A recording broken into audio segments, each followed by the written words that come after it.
Am I letting people in? Yeah. Yeah. Yeah.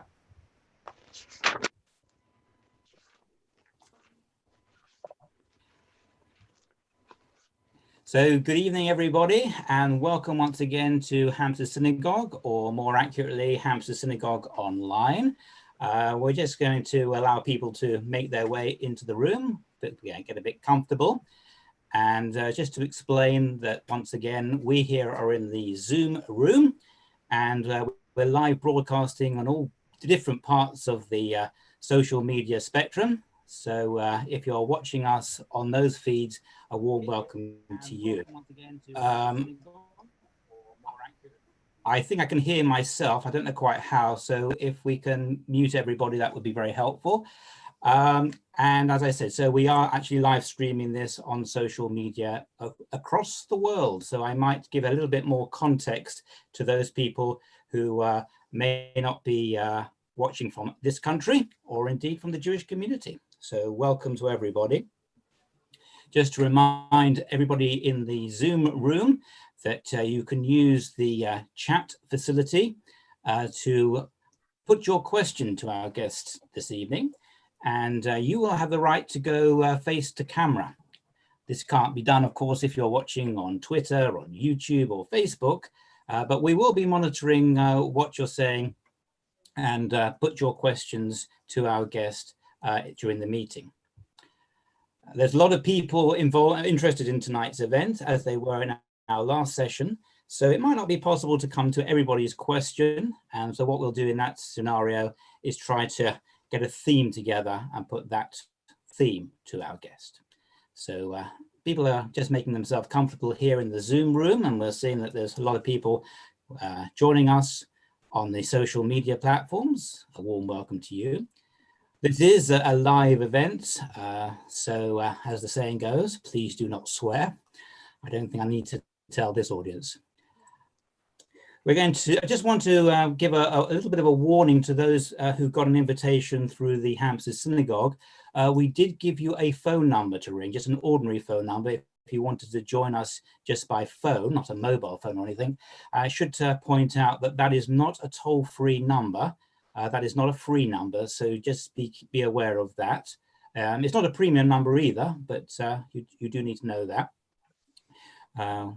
If the facility, by the way, to have a Zoom toll-free number costs £1,000 a month. So donations for that would be very much appreciated. www.hampsteadshore.org.uk, and maybe next session we'll have a toll-free number as well. We're just letting people in the room to settle down, and we'll start in a few minutes. A lot of people still trying to get their connections working, and all looking good. For those of you who are watching on social media, might not be aware, but this is a picture of the Hampstead Synagogue, and this is where we normally reside. But this is the Hampstead Synagogue Online tonight. We very much hope to be back in the synagogue shortly, and plans are afoot. I was thinking that maybe we would have a kind of town hall meeting to discuss how we actually reopen the shul and have a discussion with our members to see how they feel about that. Some people might think that's a bit too early. Others very excited to get back. I was speaking to Australia earlier today, and they were saying that as far as they were concerned, it was all locked down for 2 weeks, and that was it. They were very much spared this pandemic. So that was interesting to hear.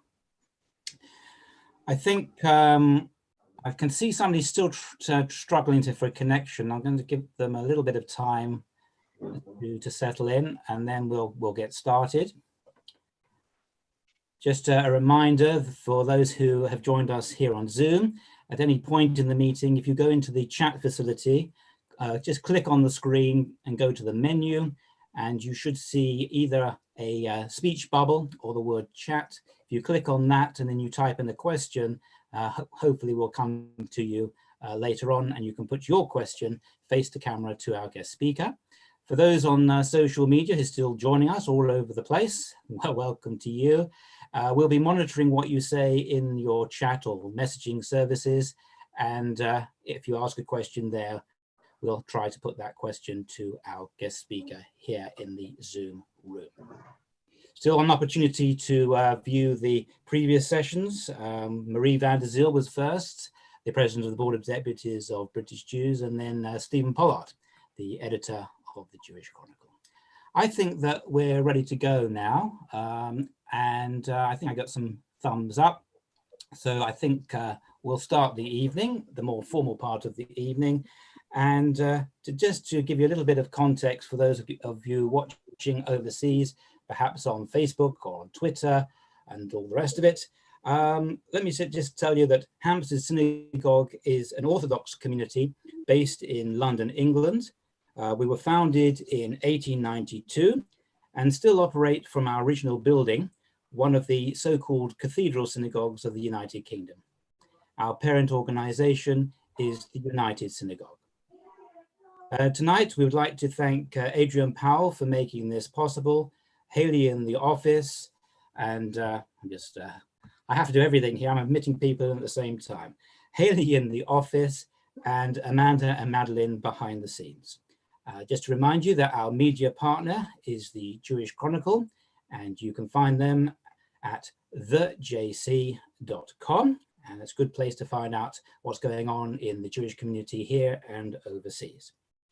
Technical support is being provided by Shock Audio Visual, and you can find them at www.shockaudio-visual.co.uk. And thanks very much to Leo Mindell and the team. My name is Gabriel Herman, and together with Madeline Abramson, who you'll be meeting later in the meeting, we are the co-chairs of the Hampstead Synagogue.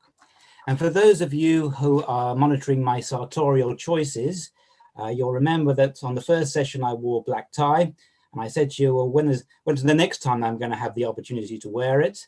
Last time I wore a jacket and tie. Now I'm wearing a jacket without a tie, and I did promise you by the end of this series, I'd probably be wearing a t-shirt like everybody else. And if you would like to give some choices to what t-shirt I should wear, please do send them in. And by the rate I'm going at the moment, I was extra large. I think I'm now extra large, and by the time we finish, I might have shrunk even further. That's what a healthy diet does for you. But there we are. Okay, I'd like to now, if I may, introduce our guest speaker.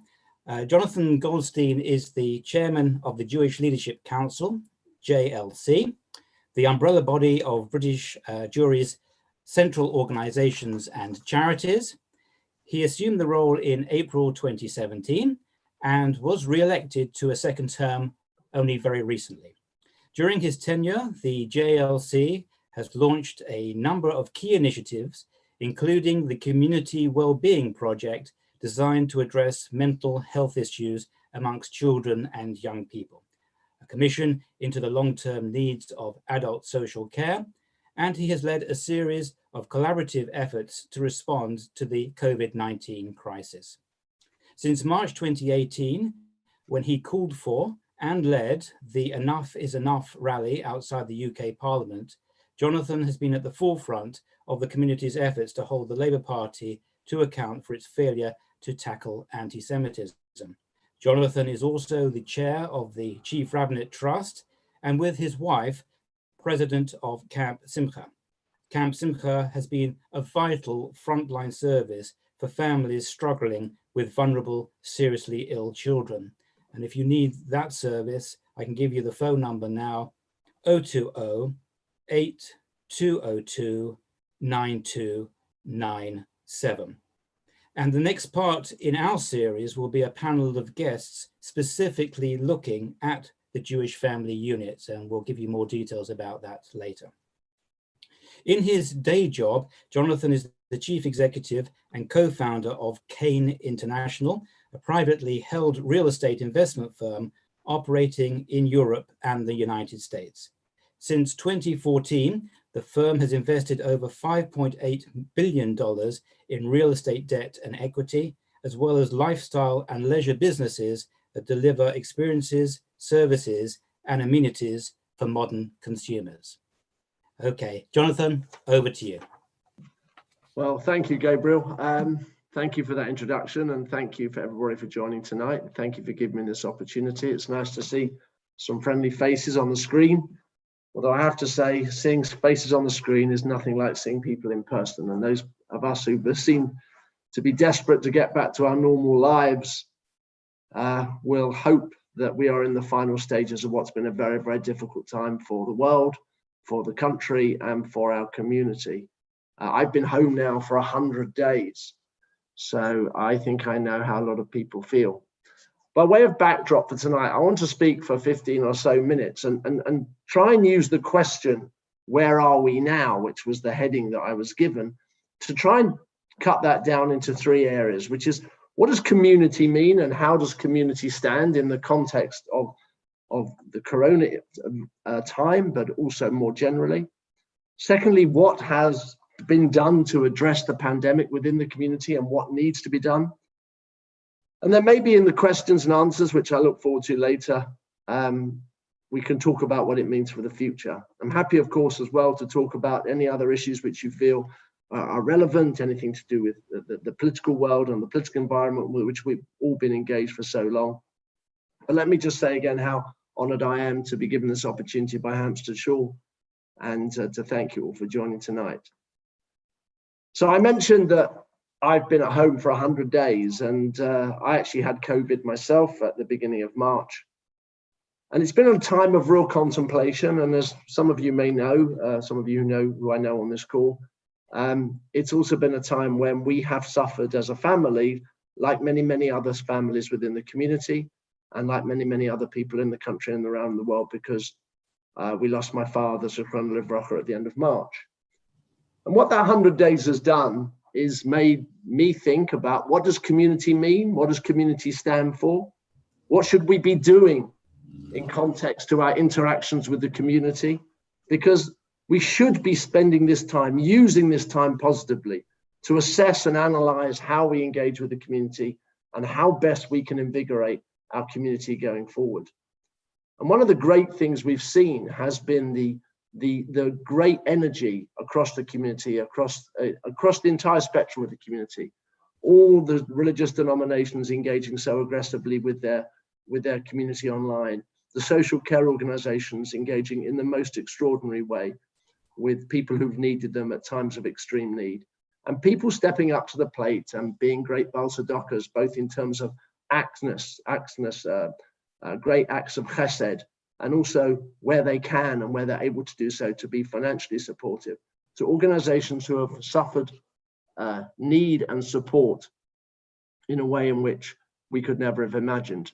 And what I want to do to start with, if someone could put my presentation up, is to frame my conversation in relation to what I believe we should do with the community. And I'm no rabbi, I warn you all of that, is to frame that around a bit of Pirkei Avot, a bit of Pirkei ethics of our fathers. We go to the next slide, because one of the things that we as a family have tried to answer since my father passed, and most of you will know that my brother is the president in our synagogue. My younger brother made Aliyah to Israel, and we're very proud because we have our first member of the family who is actually serving currently in Sahel.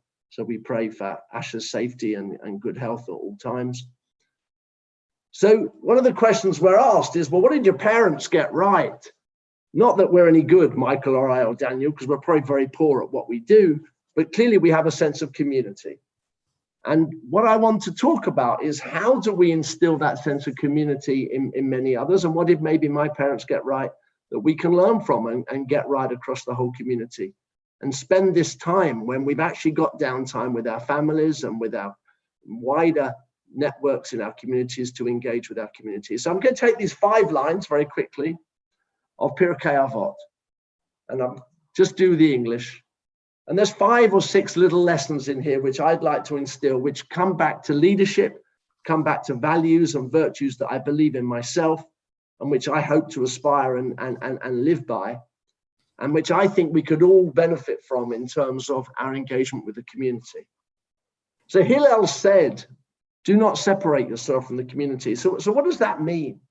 And what it means is what we're doing tonight, and what it means is what we've done over the period of the last few months. We have engaged with our community and with each other in ways in which we have not done for years.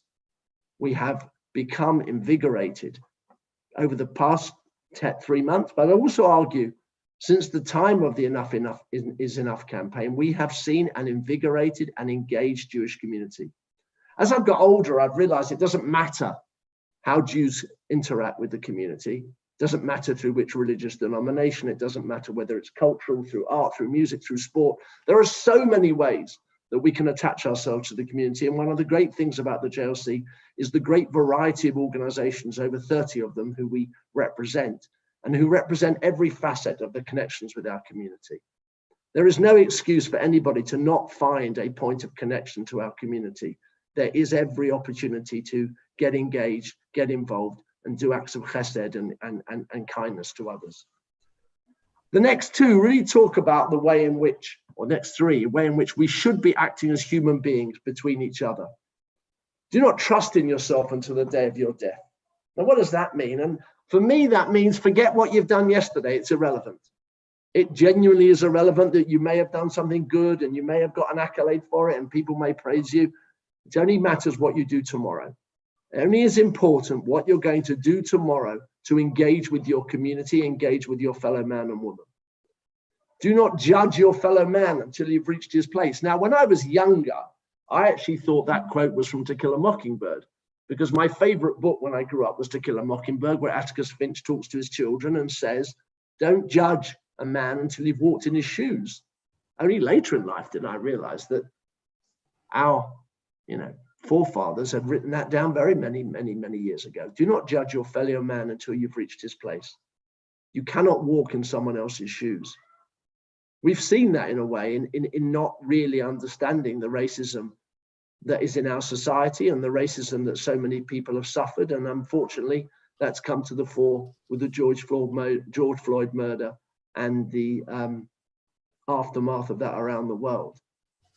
But one of the great things we should do is not to judge your fellow man until you've stood in his shoes or reached his place. One of the rabbis very kindly, when I became the chair of the JLC, bought me a pair of shoes, not realizing this was a phrase that meant so much to me. And they sit on my desk at work, reminding me at all times that it's not what I think, but always to look at it from the other person's perspective.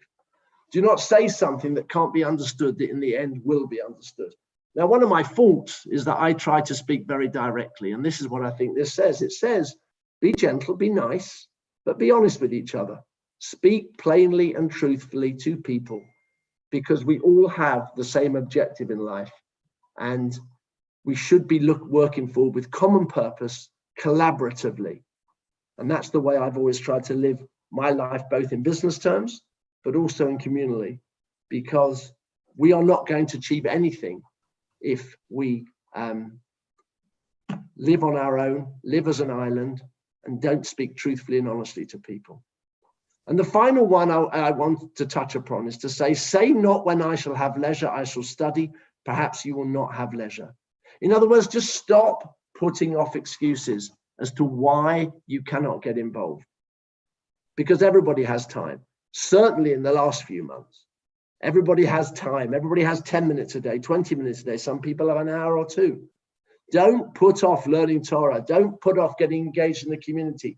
Don't put off making that commitment to third parties until tomorrow, because as it says in our scripture, perhaps you will not have leisure tomorrow. Perhaps the pandemic maybe has taught all of us that to put off until tomorrow what could have been done yesterday might never happen, that there are always third-party events that can intervene in our lives and ensure that we don't achieve what we should have achieved, that we don't maximize our potential, that we don't achieve for the community. So taking those principles as a whole, at the beginning of this crisis, I decided, together with my colleagues at the JLC and together with our wonderful executive staff, and as most of you will know, Simon Johnson was our wonderful chief executive for 7 years and has now been taken over by two co-chief executives in Claudia Mendoza and Michelle James. And we said, you know what, everything else can wait. Politics can wait. Everything else can wait.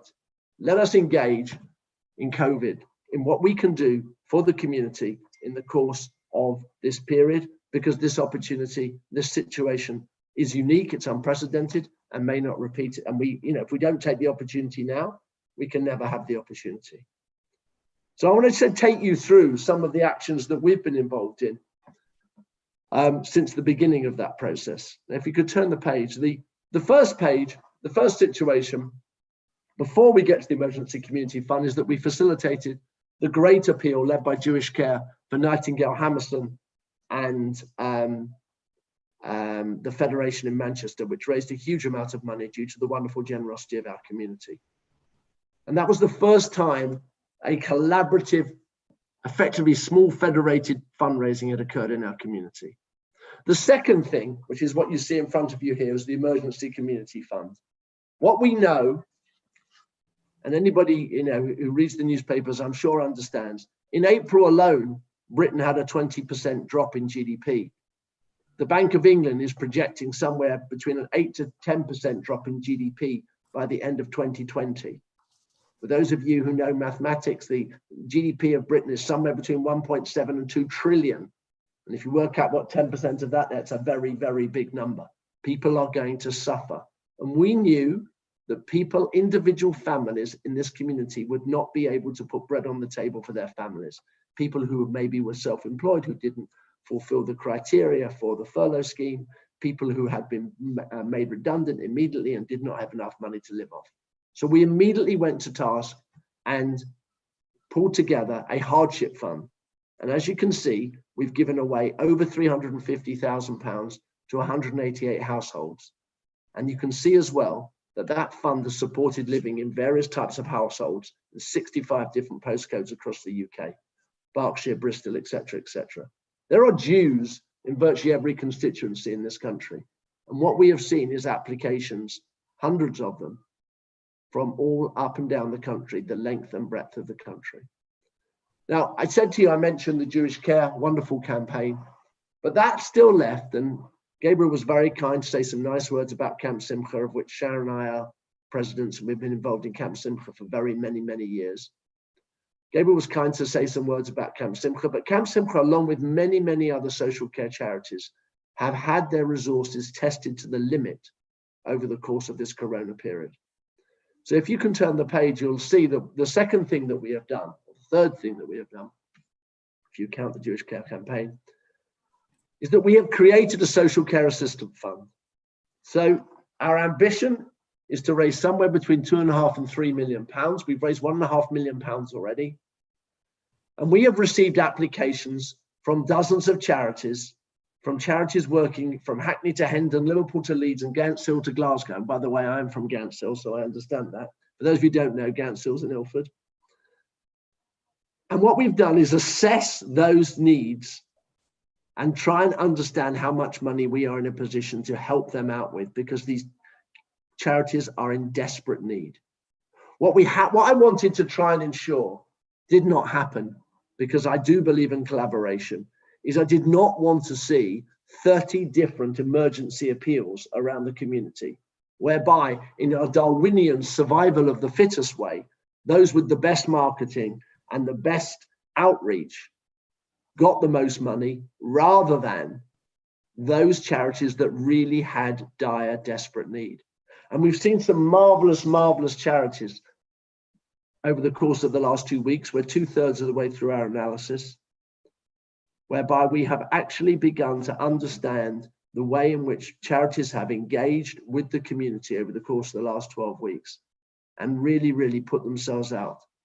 And as you see here, that includes cancer patients, vulnerable children, people with disabilities, victims of domestic abuse, adults experience mental health problems. And as you can see, the numbers are very, very large. So that the increased costs across those applications, we see the direct costs of COVID to be around £2.6 million. But we also see and expect that the charities will lose income in excess of £6 million. Now, what we've tried to do is be fair and understand the resources and the reserves that the charities have. But what we really need is the community and the community's support in helping us get from that 1.5 million up to the £3 million. So just turning to the last page of my short introduction, what we've really tried to do at the JLC is engage where we have seen need and where we have seen real hardship during the course of this COVID period. In social care, in individual hardship, and in the secondary social care charities that so desperately need our help. So in encapsulating what I've tried to talk about tonight, my first part really talks about how we as individuals should be engaging with our community. And my big message, in the words of Hillel, is if not now, when? If people are not going to engage with their community at this point in time, they never will. And what we've also tried to do is engage really where the need is most. The JLC was set up to be a federated body on behalf of the major charitable organizations of this community. It's been in existence almost 20 years now. It represents the social welfare charities, the religious, the synagogal charities, education, sport, etc., and so it goes on. And it believes it has a can-do culture, a culture where things get done, where problems are seen in the community, and where they're identified by our organizations and there's a clear gap. We will seek to step in to help and provide solutions to problems. And there has been no bigger problem in my lifetime than the last 3 months, both in personal, and my heart goes out to other people who have suffered in the same way that we have suffered. I understand what you've been through because we're going through it as well. So in trying to use that spirit of community that I was taught by my parents, by my late father and my mother, by utilizing the great assets that we have in the JLC, I hope that we've been able to make a difference to people's lives over the course of the next 3 months. But more importantly, I hope that we're able to make a difference going forward to ensure that our social care charities have the resources they need to meet the demands of a community that is in crisis. And without, my final plug is there is a web link there at the end of the presentation. And for anybody, however small, thinks they're in a position to be able to help us on that journey, to make your contribution along that journey, then I would ask you to click on that link and make a donation, because the community has never needed it more. And if not now, then when? Thank you. And I'm happy to take questions, as I say, on the last few months, but also on any other issues which you'd like to discuss. Thank you very much, Jonathan. And first and foremost, we wish you, Michael and Daniel, a long life, and you're in our thoughts. So I don't think we were expecting that kind of presentation, but we're very thankful for it. And I hope that we haven't lost too many of our international viewers who might be a bit of lost about what we were saying, but hopefully I'll give more explanation as we go on. If I may ask you a question first, and just a quick reminder to everybody in the room, this is now the opportunity, please, to go into the chat room and put your questions to Jonathan now, and we will come to you as soon as we can, okay? So please do go into the chat room now and to put your question to Jonathan. Jonathan, self-isolation and social distancing have been the antithesis of communal behaviour. So how can the public get involved in charity efforts if we're only just emerging from self-isolation? Well, I think this evening is a great example of that. I mean, I think there have been some significant benefits. We've learned how to use technology to connect with each other and as an educational tool. I think that many of the communal organizations, and I think the synagogues have led the way here, have used it as an amazing tool to connect with people.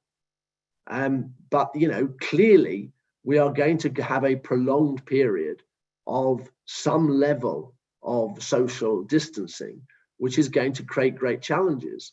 I think for many of us, the Yomim Noraim, the Rosh Hashanah and Yom Kippur is going to be a significant challenge, because it seems to me virtually impossible that shuls like yours or Norris Lee, where I would daven, or many shuls across the community are going to be able to operate in any way close to what we have become so accustomed to.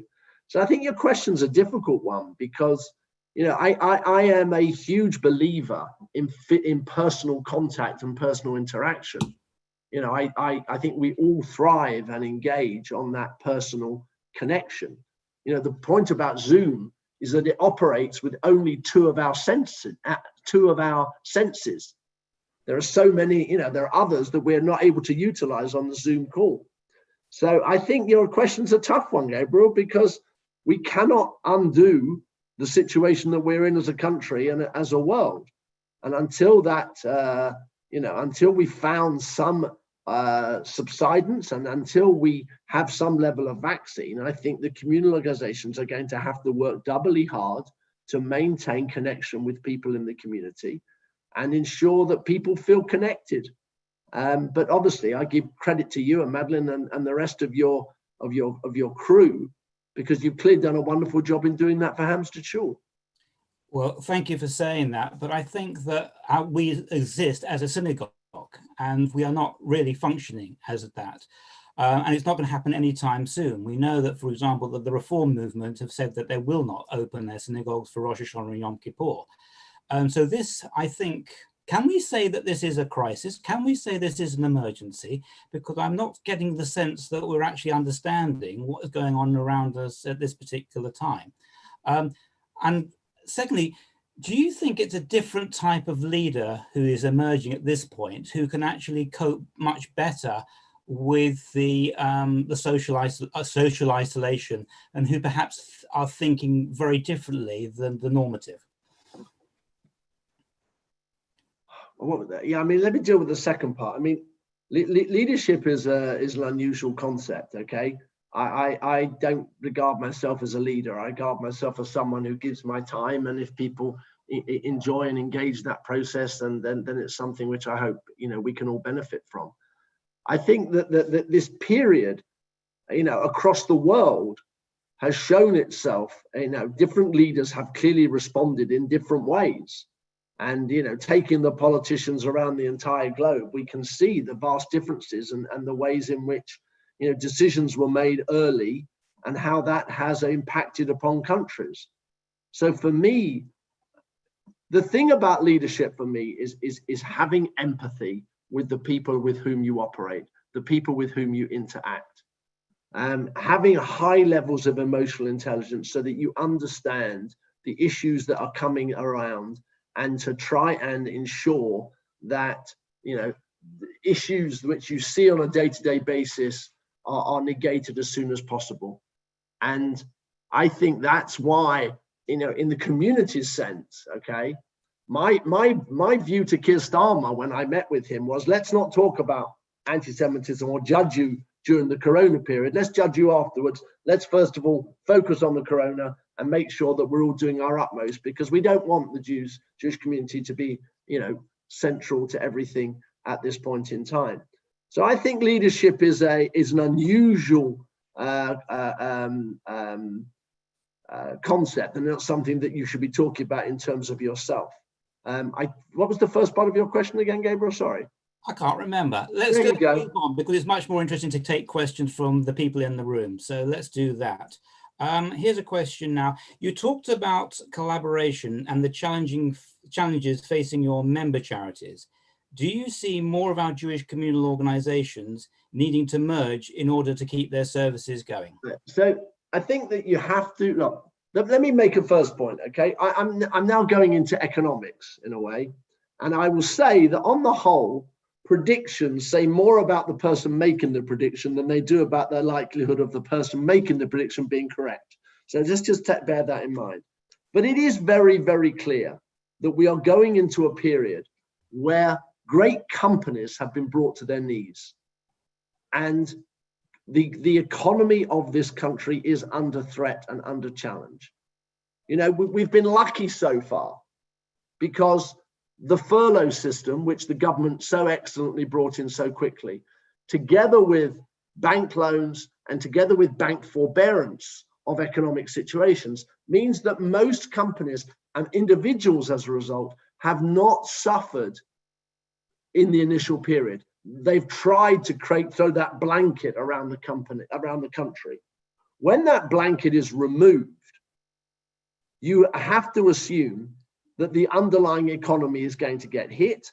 When that underlying economy is going to get hit, then the Jewish community's ability to give as generously as it has done historically, you have to believe will be impacted. If that is the case, then you have to look at the plethora of our communal charities and say, is there a way that we can write this architecture better, more efficiently, and more effectively? Now, if that leads to mergers, absolutely, that's fantastic in my view. If that leads to some organizations saying, well, look, you actually do this part better, I'm going to vacate that scene and leave that to you, equally as good as well. So I think there are a number of ways. People dread the use of the word merger because it ends up being a battle of wills about who is in charge, et cetera, et cetera, et cetera. But I do think that we're now in an environment where that type of conversation is inevitable. And I think we would be negligent as a community to not address those issues as soon as we can. And in fact, I've convened a meeting, the chairs will get notification tomorrow, where a leading economist will be giving a talk to the chairs of all of our organizations, trying to lead a debate and an agenda on that basis, because I think it is inevitable and appropriate that those discussions occur across the community. Thank you for that. And we've got a question now from Sydney Myers about choices, because of course there's going to be a limited pot. So Sydney? Yeah. Hi, Johnny. Nice to see you. I want to ask how you prioritize between the immediate needs of the social care charities that you've talked about and, say, educational organizations' longer term needs, because clearly there's the here and now, but there's the future we have to think about as well. Hi, Sydney. It's a brilliant question, and Sydney, it's good to see you looking so well. It's a brilliant question, okay? And that's why I framed my comments about connection to the community, okay? I'm an absolute believer that we have a huge obligation to keep ourselves, our children, and in some cases, our grandchildren, or maybe even great-grandchildren on this call, connected to our community. I think we have to, first of all, however, deal with the urgent need in our midst. So the short-term requirement, we're talking about very short-term appeals. The Jewish Care Nightingale Fed appeal was a 4-week appeal. Our appeal will be a 4 to 6 week appeal, also very short, to deal with the immediate need.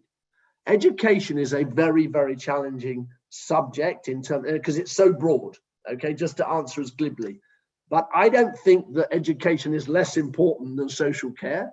I just think we're in the middle, quite obviously, of a social care emergency. We're in a situation where we have been, a muckot has come down on our community, on the country and on the world, and we have to react to that because we have seen too many of our own community suffer. We've seen too many of our own community, unfortunately, pass away, and we have to ensure that we do needs must. It's obviously a big mitzvah of us to look after, our elderly community.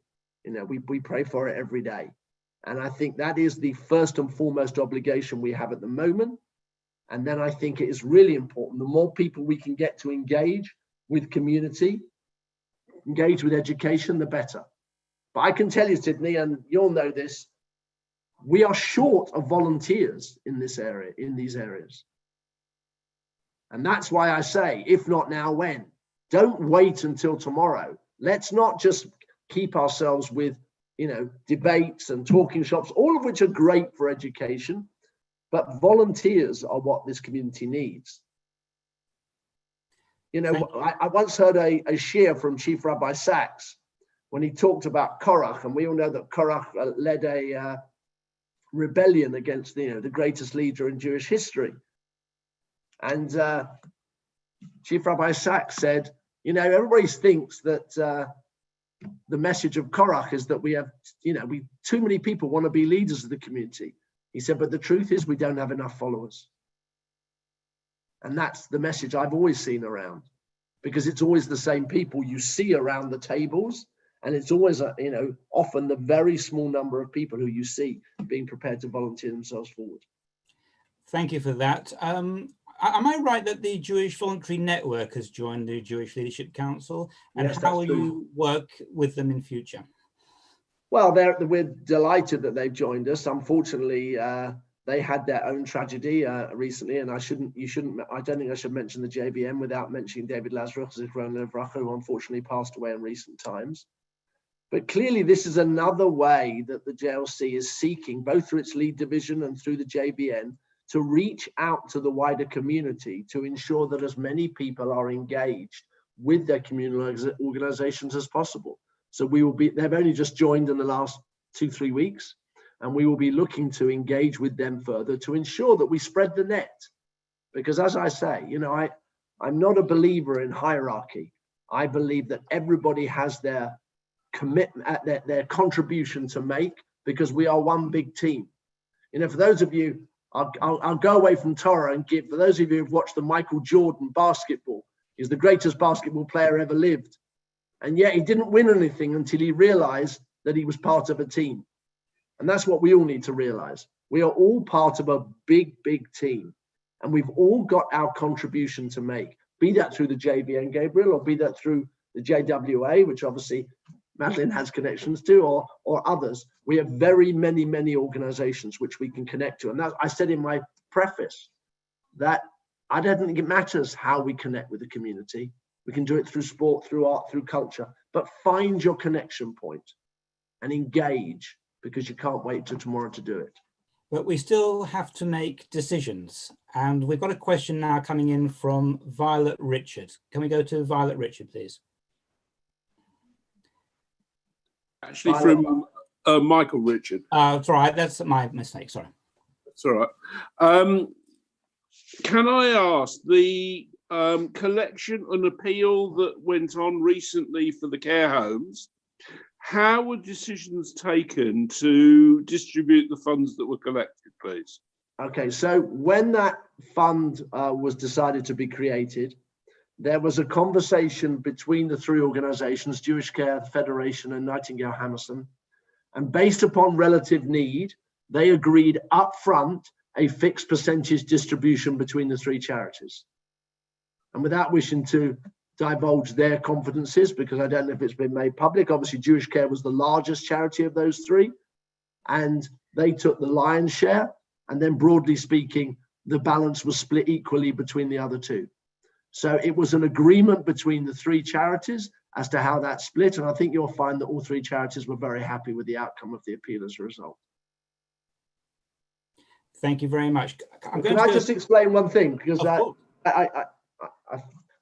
so I just want to explain something else, which is that, so we have had, as I've said to you, over 30 applications to the social care fund that we've created. We've created a group which is diverse. In fact, I saw one of our members on the screen, Henry Grunwald, Baroness Ros Altman, Dame Gail Ronson, Sir Mick Davis, people who are experienced in the charity world, Hilda Worth, who I think is also a member of Gilshall. And we have, analyzed the need and trying to make allocations fairly and appropriately across the needs of those various charities. So we've also tried to deal with it in a scientific and forensic way to ensure that money will go where the greatest need is. Thank you very much. I think we're slightly going to change the subject now, and we're going to go over to Malcolm Green. The Middle East always looms large, I think. So Malcolm, can we get your question, please? Yeah, sure. Hi, Johnny. I'm going to try and put my camera on if I can. Oh, yes, there we go. Hi. Yes, so I have a question for you, Johnny. Do you think that in the current circumstances, the relationship of support between Israel and the diaspora may be also up for kind of a rethinking? Obviously we've heard that, thank God, fantastic, Israel has dealt with coronavirus extremely well, has had a low mortality rate, and it's quite keen to tell us as well about how well they've done. We have suffered. It struck me that had the numbers or the proportion of our suffering been reversed, we would probably be having maybe a 1 minute silence on Zoom for Israel. And I'm interested whether that actually, this is a moment where we could be supported. We have need at the moment, as you've said, and as you're actioning in terms of our charity. I think it's Hi, Malc. So I think it's a really interesting question. And I think you have to step back and say, what is the relationship today between Israel and the diaspora? And there is no doubt that over generations, that is becoming more and more complicated. And there is no doubt that the center of the political world within Israel is different from the center of the political world in many parts of the diaspora. You know, when I took on the role 2 years ago, I spent in one of my summers in Israel. Unfortunately, we're not allowed in at the moment. I spent time with a member of the Knesset and who was very, Galut focused, diaspora focused. And he said, John, look, at the end of the day, there's 120 members of the Knesset. And in order to get re-elected, they need the votes of their local population. And espousing causes in the diaspora, frankly, doesn't win them any votes and in tachlis, in day-to-day issues. And I think, unfortunately, that mentality has spread and is too prevalent as a factor between the relationship between Israel and the diaspora. So that I worry that when we talk about Am Yisrael Chai, we used to mean the Jewish people live. And I worry that when Am Yisrael Chai is said in Israel, it means the state of Israel lives. And there is now this splinter occurring between diasporan Jewry and Israeli Jewry.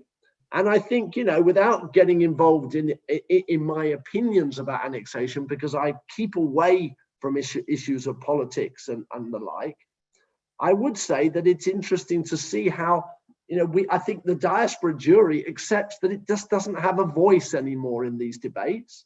Israel has a fully fledged, mature political system. And, the Israeli political world will have its say through the cabinet, through the Knesset, and dictate Israel's strategic and security interests. And coming back to your question in that respect, I think in some ways, this whole notion of Am Yisrael Chai has not played back in a strong way to Israel's relationship with the diaspora. And I think you're probably right. I think if it was the other way around, we would be far more engaged with the issues than maybe we have seen the other way around. Having said that, and I think you need to understand the balance.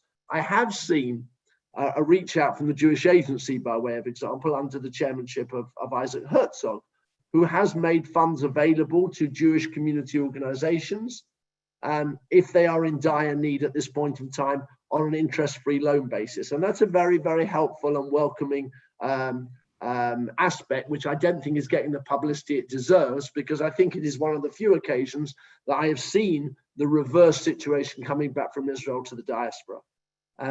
But again, like most questions, Malcolm, most questions you certainly would ask, they delve into complicated issues, which, need careful consideration. But at the heart of it, I have to say, we really, when we grew up, one of my earliest memories was Entebbe, okay? We had those issues of drama where Israel was the David to the Goliath, and our children and grandchildren are growing up in an era in which they don't see Israel in the same way. And that's mainly because of the way that it's portrayed in the media and the way in which the geopolitical situation has changed in the Middle East. And we have to work harder to ensure that the emotional attachment of our children to Israel is maintained. And we have to sort of not get ourselves swayed by, how we would have expected Israel, which is a very complicated democracy and country, to have acted in relation to one or certain issues. Thank you for that. We're getting a lot of questions on social media, particularly on Facebook, and I think they're remembering what you said about mergers, and wondered whether the time has now come for the Board of Deputies of British Jews and the Jewish Leadership Council to merge. Well, I assume that would be asked at some point in the hour. Look, my position is very clear, okay? And my position has always been very clear. It's been clear since, I've worked with and, I inherited a trustee board, which I was delighted and honoured to have Jonathan Arkush on. We work very, very closely, and I've worked closely with Marie since she's become president as well. My position is quite simple. Over the course of the last 30, 40, 50 years, the community has changed. And the community is now represented in very, very many ways, and people engage with the community in very, very many ways.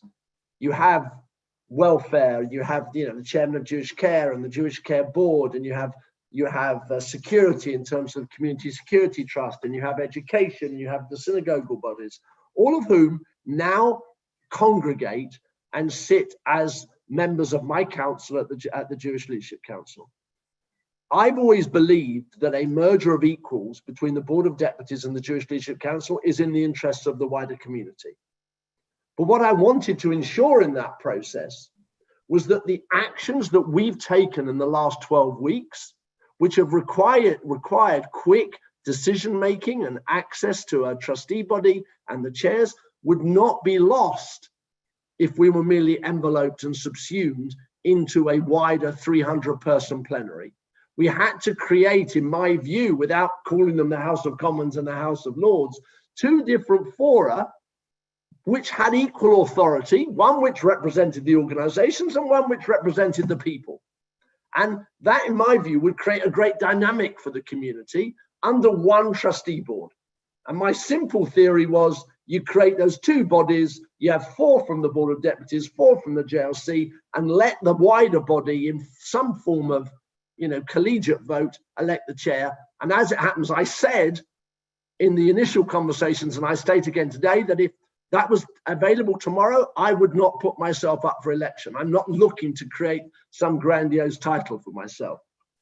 The Board of Deputies had a different view, to be fair to them, and I respect them fully. They have a historical legacy. It's been around for a long time. And their view was that just to take the chair of Jewish Care, I don't know who your representatives are on the Board of Deputies, Gabriel, but let's say one of your representatives, that the chairman of Jewish Care would have the same representative rights of the Board of Deputies as the member for Hampstead. And I say, and the organisations say, well, we think we would lose the collective power that we're creating for the community, the benefits we're creating for the community, if we were simply subsumed in that way. So a merger of equals, Gabriel, tomorrow. But you know what? Let's worry about the corona. Let's worry about what we're doing for the community. The board does great work. Its political representation work is great. Marie is an exceptionally effective president. She's incredibly energetic. Let us focus on where we're benefiting. Hopefully one day we'll wake up and we'll realize that a merger of equals is the right way forward. Until that day, we'll carry on doing our good for the community. I think that, as you know, Marie van der Zyl, the president of the Board of Deputies of British Jews, was our first speaker in this series. And she was really excited by the changes that are happening in her institution, in so much as Zoom meetings for the first time and allowing deputies to speak from across the country. So there's very much a transformative process going on. And of course, what she loved the most of it, of course, was being able to mute some of the deputies in discussion. So that's a great power. The Board of Deputies have commissioned a report on racial inclusivity with the community. Is the JLC going to get involved in that? Well, I think, clearly if we were invited to be a participant, then it's something that we would be happy to be involved in. I think it's an interesting move on behalf of the Board of Deputies. I think that clearly the whole issue of race relations has been brought to the fore as a result of the George Floyd murder, which I referred to earlier. I think that we have to, I'd be very interested to know who are going to be the members of the commission. I know that it's being chaired by Stephen Bush, who's a very able journalist, but I think it would be interesting to see who will be members of that commission. Maybe Amanda, who I saw on this call, will know. And I think that, but there's a number of questions, obviously, which headline that the commission, which I think are very, very pertinent to our community. Because I think if we're talking about racial inclusiveness, then clearly, we have some wide issues in our community, one of which obviously relates to, whether or not the Sephardi and those of Middle Eastern origin, I'm not sure, I don't know whether they're included in the commission or not. are included in that definition, and whether that's part of the analysis. And the second thing I'll say is that the definition of what constitutes a Jew, it's also going to be an interesting challenge for that commission, because there are many people around, and it would have to ensure that it was properly representative and properly represented all the views of people who felt the need to get involved. So I commend the initiative. I think it's clearly interesting move forward, and I haven't seen some of the follow-on to be able to comment much further, Gabriel. Okay, thank you. The last chance for everybody to put your question to Jonathan. One of the things which I think is preoccupying a lot of people is the cultural area, particularly theatre. But we now in our community, of course, have the Jewish Museum, and we have Jewish cultural centres. What do you see happening there? Well, I was talking to my friend Jonathan Lewis, who I think is currently the chair of the Jewish film season, and he was telling me that they are arranging the first drive-in for a Jewish movie. I forget what date it is, but it's going to be in the next couple of months. Look, clearly, our cultural events are under challenge at this point in time. The JW3 is closed. All our cultural venues are closed. The museum, as you rightly mentioned, is closed. And I think we have to work doubly hard at ensuring we remain connected with our community at this point in time. And that's a challenge. That is an absolute challenge.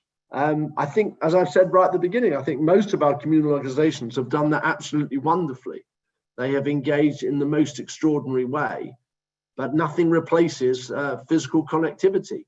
I only hope, because we've seen great numbers here. I wonder, Gabriel, if you have invited me to speak at Hampstead Shul, whether or not so many people would have come as are here, or as you say, on watching on Facebook or other channels that you've used. And the same with, the other speakers, and I'm sure with your subsequent speakers as well. So somehow or other, we have to garner this spirit, garner this energy that we've created, and take it forward into the next generation, to the next time post-corona, so that we are fully engaged with our community.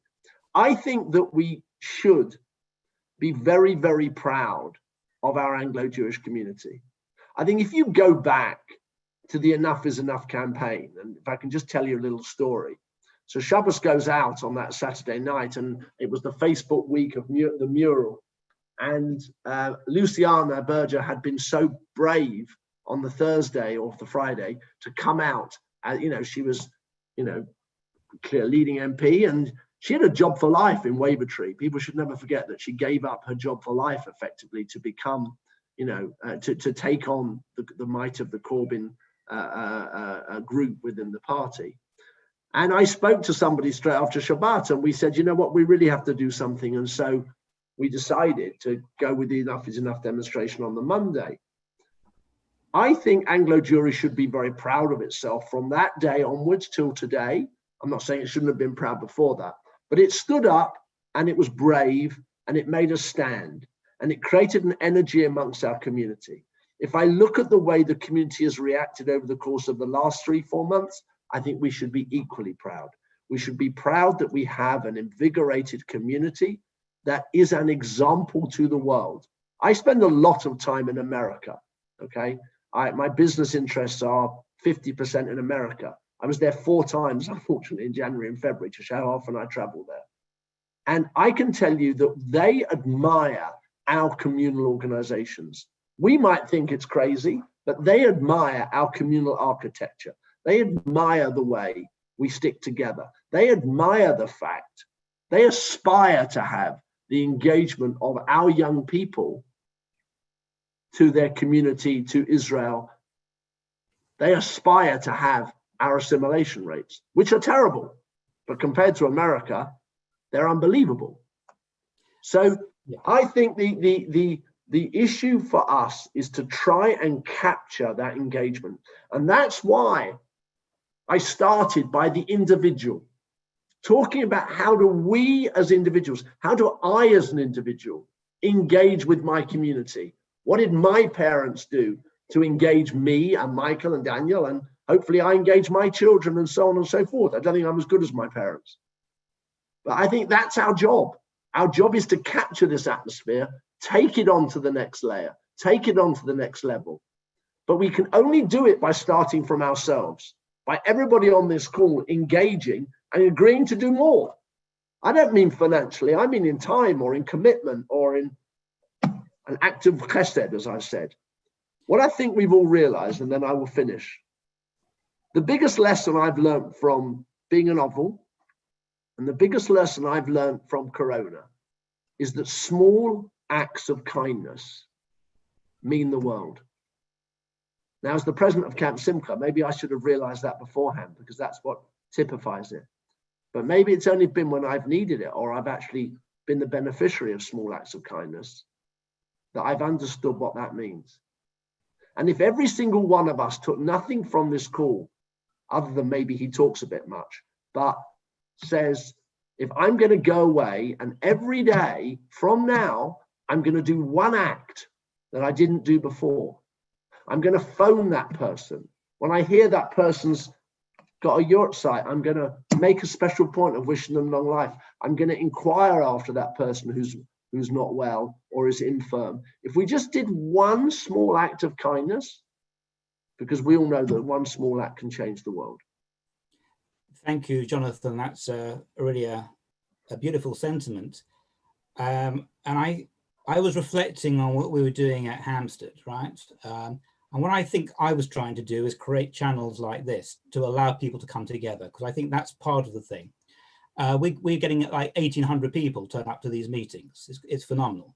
We've attracted more Jewish leaders in the last few months than we have probably in the last 20 years, right? There's an engagement and there's a discussion and debate going on. But you're absolutely right. We've got to now to reinvigorate the community. And in a small way, I think that there's something really very profound going on.